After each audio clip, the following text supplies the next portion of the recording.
Hello and welcome to this video about securitization.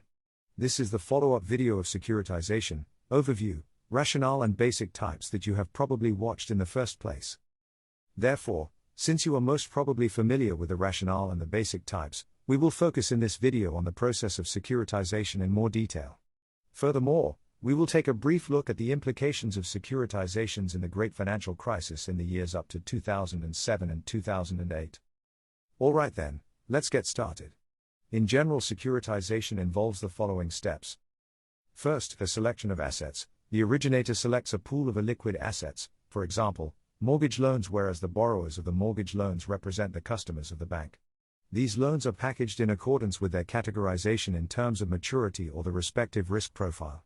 As already elaborated in the previous video, different tranches represent different risk and return levels. That means, tranches that have a low probability of default are less risky, and therefore, lower interest is collected by the investor. Same is true the other way around. Second, the subsequent step involves a special purpose vehicle, or so-called SPV. What is the reason for the creation of an SPV? The originator creates an SPV, which is a separate legal entity specifically to hold the assets and issue the securities to investors eventually. The SPV is typically bankruptcy remote, which means that the assets are protected from the originator's creditors in the event of bankruptcy. The originator transfers the selected assets to the SPV, which then holds them and generates cash flows from them. More on this in a second. If not the bank itself, an intermediary servicer can take over those administrative activities, for example, that might be another bank specialized in that field.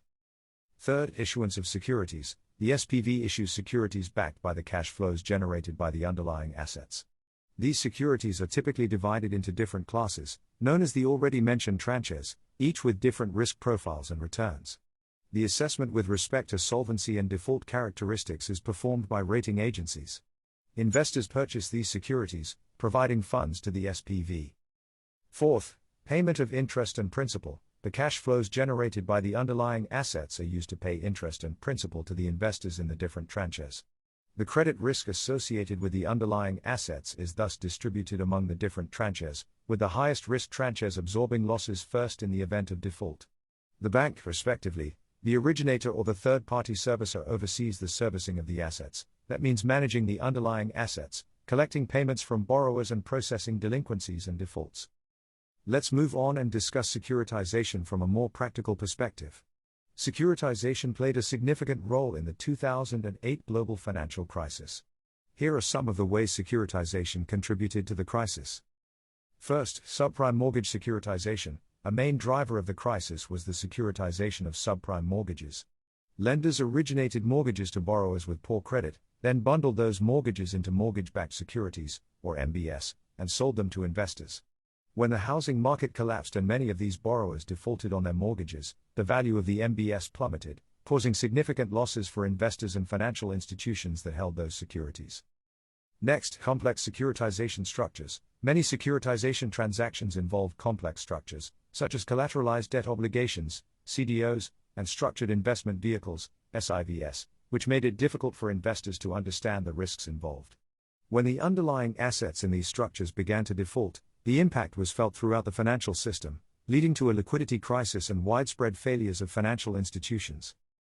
Third, rating agency failures. Credit rating agencies played a key role in the securitization process, assigning ratings to the various tranches of securities based on their perceived risk. However, in many cases, the rating agencies did not accurately assess the risks involved in these securities, leading investors to believe they were less risky than they were at the end of the day. And last but not least, over-reliance on leverage. Many financial institutions invested heavily in securitized assets, using high levels of leverage to amplify their returns. When the underlying assets began to default, these institutions suffered significant losses, leading to a credit crunch and simultaneously to a widespread contraction of credit markets. In summary, the securitization of subprime mortgages, complex structures, rating agency failures, and over-reliance on leverage all played a role in the 2008 financial crisis, highlighting the risks associated with securitization and the need for greater transparency and oversight in these markets. To briefly sum up also this video, the process of securitization enables the originator of illiquid assets to convert those assets into tradable securities, providing a way to generate funds and improve liquidity.